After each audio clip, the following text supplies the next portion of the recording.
Hello!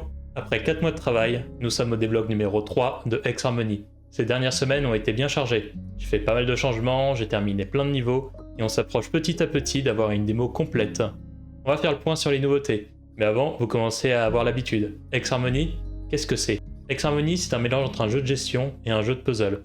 Vous avez une grille qui représente des forêts, des villages, et avec l'aide de robots, vous allez pouvoir modifier cette grille. Chaque niveau cache une bonne combinaison que vous allez devoir trouver pour atteindre l'équilibre entre la nature et l'humain. Bon alors, première nouveauté, l'interface globale du jeu a été refaite. On est passé de ça à ça. J'ai changé les jauges pour les rendre un peu plus claires et mettre en avant les objectifs à atteindre. J'espère que vous aimez bien. J'ai refait le tableau des missions, je trouve ça beaucoup plus clair. Mais lors d'un playtest, on m'a fait la remarque suivante. Ce serait bien de voir directement les récompenses sans avoir besoin de passer la souris dessus.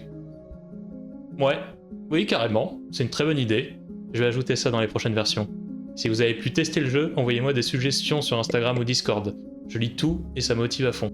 Ah, et une autre grande étape, j'ai terminé les 12 niveaux de base du premier monde. J'ai décidé d'appeler ce monde l'archipel. Ça sera une zone calme, avec de toutes petites îles, et c'est la zone idéale pour apprendre à jouer et les mécaniques de base. J'ai dit terminer, on va pas aller trop vite, il reste encore plein de choses à faire. Je vais ajouter des petits effets, des animations, quelques petits niveaux supplémentaires. J'ai encore plein d'idées et ça va donner de jolies images. C'est important car ce monde, l'archipel, ce sera la vitrine du jeu, c'est ce que verront les gens en premier, et ce seront un peu les images chocs qui vont rester en tête. Il y a 2 mois, je vous annonçais mon début sur Twitch.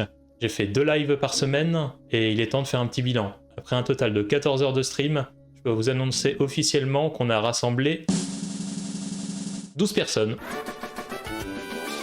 Bon, comme ça n'a pas l'air terrible. Mais il faut pas oublier que ce sont des lives de programmation diffusés l'après-midi.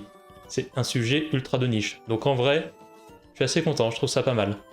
Et maintenant, il va falloir que j'ajoute d'autres fonctions liées à Twitch. J'aimerais beaucoup ajouter des alertes, des messages pour pousser un peu plus à l'interaction.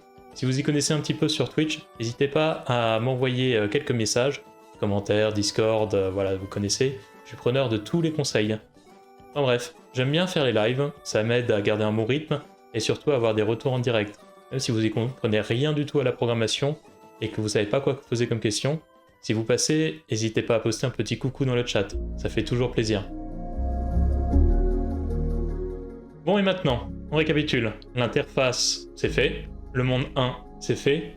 Bah allez, maintenant on va faire le monde numéro 2. Le monde numéro 2 sera la Technopole. Ce sera un monde futuriste avec des villes entières qu'on va devoir construire, des générateurs d'électricité. On va aussi apprendre à utiliser une nouvelle mécanique et les technologies avancées.